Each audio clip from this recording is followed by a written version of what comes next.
Hello, આજે હું લઈને આવી છું રેસીપીનો વિડીયો. તો શરૂ કરીએ.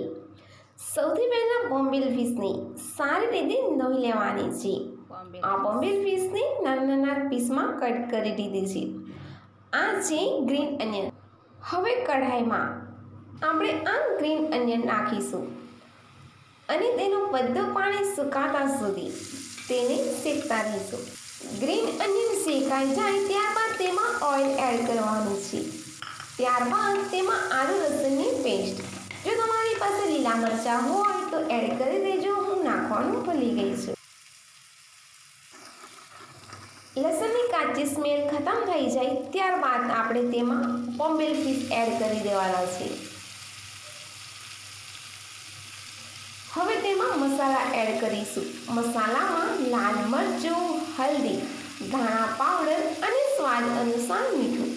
તમે ઈચ્છો તો એમાં ગરમ મસાલો પણ એડ કરી શકો છો, પણ હું અહીંયા નથી કર્યો. તો હવે આ બધી વસ્તુને સારી રીતે મિક્સ કરી દેવાનું છે. 5 થી 10 મિનિટ માટે આમનામ રવા દેવાનું છે. તો તમે જોઈ શકો છો આપણી રેસીપી બનીને તૈયાર થઈ ગઈ છે. વિડીયો પસંદ આવે તો લાઈક, શેર અને સબસ્ક્રાઈબ કરી દેજો.